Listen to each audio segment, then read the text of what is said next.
Hello বন্ধুরা, আসসালামু আলাইকুম। লাকি কিচেন অ্যান্ড ভিলেজ ফুডে আপনাদের সবাইকে স্বাগতম। তো আজকে আমরা একটা পিকনিকের আয়োজন করছি রাতের বেলা। তো কীভাবে আজকে কী রান্না করব সেগুলো আপনাদের সাথে শেয়ার করব।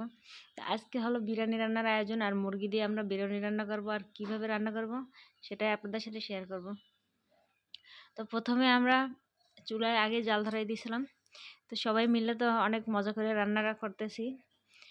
আর এখানে পেঁয়াজ কুচি, কাঁচামরিচ আর তেল দিয়ে দিছি, কারণ কাঁচামরিচটা একটু ভাজা দিয়ে নেব।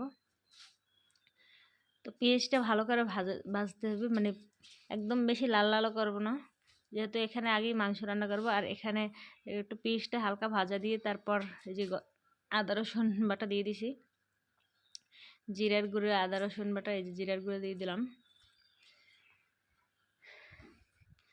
যেহেতু বেশ হলুদ মরিচ দেওয়া যাবে না, হলুদ দেওয়া যাবে না, একটু লাল মরিচের গুঁড়া দিয়ে দেবো।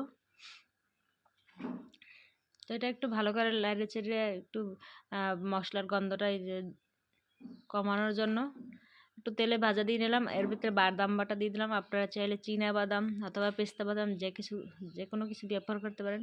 তো আমরা এখানে চীনা বাদাম ব্যবহার করছি, যেহেতু অনেকগুলো বিরিয়ানি রান্না করা হবে তাই একটু বেশি পরিমাণে বাদাম নিছি।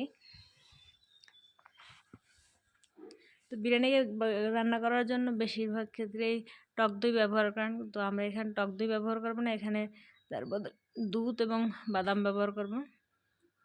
এই বিরিয়ানিটা খেতেও অনেক মজা। তো সব দিয়ে দিলাম। এর ভিতরে মরিচের গুঁড়া দিয়ে দিয়েছিলাম, লাল মরিচের গুঁড়া। তো মাংসটা দিয়ে এখন ভালো করে কষাবো।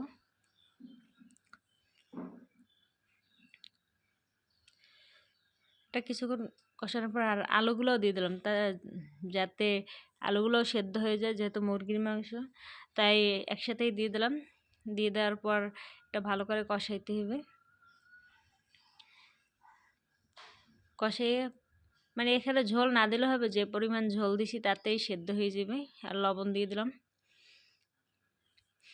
ঢাকনা দিয়ে দিলে এই সেদ্ধ হয়ে একদম রান্না হয়ে যাবে। দেখেন আমাদের প্রায় রান্নার মাঝ পর্যায়ে মাংস রান্না। ভালো করে রাত্রেবেলা তো ভালো করে দেখা যায় না।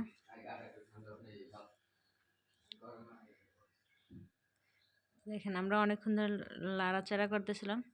আর এই যে ফাইনালি রান্নাটা তো এখন তুলে নেব আর কি।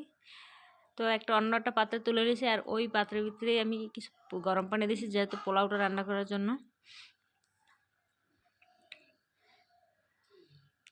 তো একটু ভালো করে চারপাশটা করে নিলাম, যাতে মশলাটা যা আছে তা পানির সাথে মিশে যায়। তো পানিটা গরম হয়ে গেছে, এখন একটা বালতিতে তুলে নিয়েছি, যেহেতু অনেকগুলো পানি। তুলে নেওয়ার পর আবার এখন পেঁয়াজ কুচি দেব, পেঁয়াজ আর মরিচ দিয়ে দিলাম। আর এখানে গরম মশলা ব্যবহার করছি, সেটা আপনাদের দেখানো হয় নাই। গরম মশলা, তেজপাতা।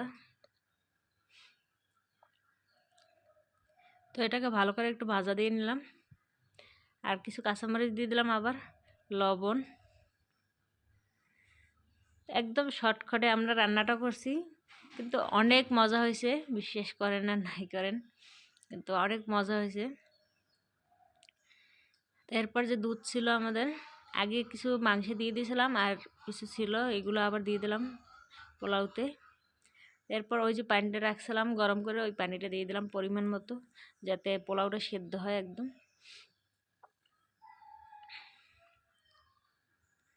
তো সেদ্ধ এই যে পানিটা দিয়ে একটু এখন কিছুক্ষণ জাল করব।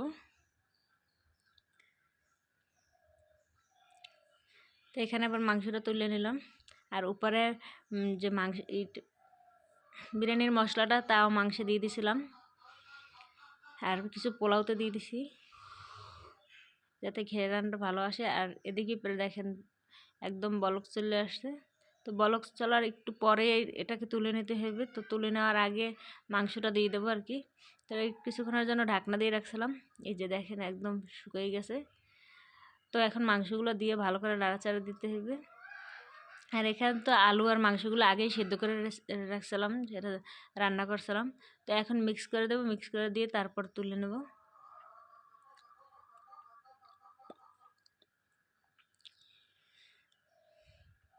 তো ভালো করে মিক্স করতে হবে।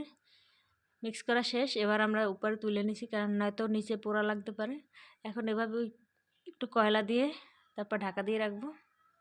আর যেটুকু পানি আছে এটা গায়ে লেগে একদম শুকিয়ে যাবে আর একদম সেদ্ধ হয়ে যাবে। তো এভাবে আমি রেখে দেব, ঢাকা দিয়ে রাখলাম। 10-15 মিনিট পর দেখেন একদম পারফেক্ট হয়ে গেছে, আমাদের ব্রেনটা একদম সেদ্ধ হয়ে গেছে। এই যে তারপর একটু সময়ের জন্য আবার চুলার উপরে রাখছিলাম। তো এরপর সবাই খাইতে বসছে। তো কেমন লাগলো আমাদের ভিডিওটা? একদম শর্টকাট একটা বিরিয়ানি, আপনারা চাইলে এভাবে রান্না করতে পারেন। তো বাচ্চারা সবাই খাইতে বসে গেছে, আমরা অনেক মজা করছি। তো নতুন আমার চ্যানেলটি সাবস্ক্রাইব করে দেবেন। ভালো থাকবেন সবাই, আল্লাহ হাফেজ।